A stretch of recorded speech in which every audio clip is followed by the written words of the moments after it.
Let's continue our conversation on the Grammys. Some big winners, some even bigger shutouts at the 56th annual award ceremony, including a snub for the heavily nominated Compton-based rapper Kendrick Lamar.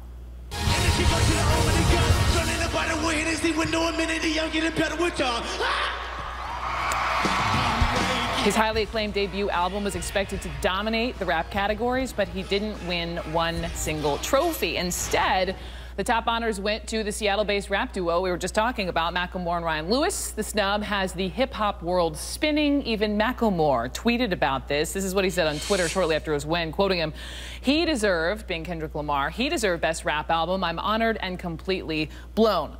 Macklemore also sent a text to Kendrick Lamar, even apologizing further. Shared that on Instagram. This is what he said, quote, "You got robbed. I wanted you to win. You should have. It's weird and sucks that I robbed you.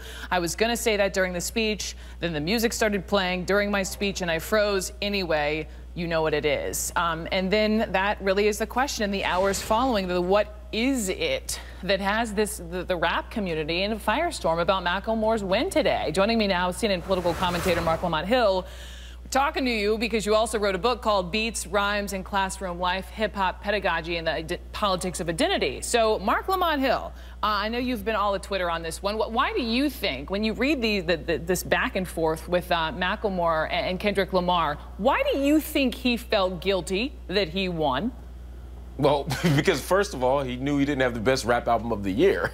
Whether you like Macklemore or not, and I think Macklemore is just fine and a great artist and made a great album that should have won some awards, he certainly didn't make the best rap album. Kendrick Lamar not only had the best rap album of the year, but really one of the great rap debut albums in the history of the genre. So it's sort of stunning that he didn't win. At the same time, it's not entirely surprising because in some ways last night the Grammys reenacted a very old American ritual of white artists appropriating and taking credit for the creations of black artists. Now that's not Macklemore's fault. Give me another example. You're saying in addition to Macklemore and Ryan Lewis?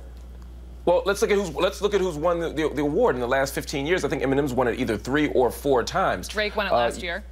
Yeah, Drake did win it last year, but you know, Outkast has won it, Drake's won it. Several people have won it other than white artists. But it's interesting to see how white artists are overrepresented on the Grammy award list relative to how many artists there are in the mainstream hip-hop world. But this is bigger than Macklemore, let me be clear. I'm not mad at Macklemore. Macklemore didn't do anything wrong. He didn't even really need to apologize. It's not his fault that the Grammy Award people are stupid. It's simply, he's just lucky. Do you think he even belonged in the category? It's a tough conversation. I mean, on some level, yes. I don't like to police the boundaries of rap or hip-hop such that I say you're not a rapper, you're a rapper, because that can get really tricky. Yeah. Yes, Macklemore is a rapper. Yes, he makes rap music. Does he make good rap music? That's debatable. But what's interesting here is that we see the Eminemification of this. We see it with Elvis. We see it with Justin Timberlake. Yeah, that's a word. I just made it up right on national television. I'm rolling with we got Elvis. I mean, there's a whole tradition of this in almost every genre of black music. We can see it in blues, we see it in jazz, we see it in rock. And so it's a bit frustrating. And for the same reason that we get frustrated when Elvis is called the king of rock and roll, when there are people like Little Richard or Chuck Berry, you know, feeling unrewarded, there's now a Macklemore who's the rap artist of the year or made the rap album of the year when Kendrick had one of the best artistic creations of the generation. Let me jump in because I was reading this Time magazine article just to broaden the conversation out. To your point, this isn't just about Macklemore. No African-American artist had a #1 hit on the Billboard Top 100 chart all of 2013. No Jay-Z, no Beyonce, no Kanye. 10 years ago, you know, many had top hits, and I'm just wondering why. Well, I think there are a lot of reasons. One, I think the genre has bent a little bit, so oftentimes artists who would have been making #1 rap albums or rap songs are making different types of songs. They're experimenting and playing. You see Pharrell, who was deeply steeped in the hip-hop genre last night, being... He was all over.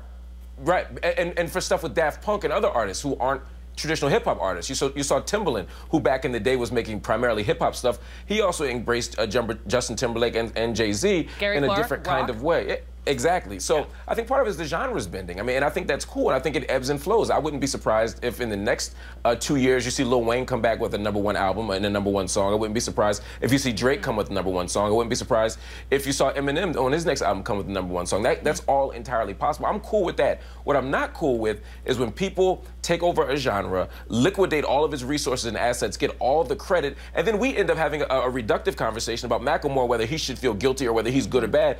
Macklemore is not the problem. It's an industry that doesn't reward black genius. Eminemification. I'm taking that. That's the word of the day. Marc Lamont Hill, thank you, my friend. I appreciate it. My pleasure. And all of the music fans, make sure you tune in.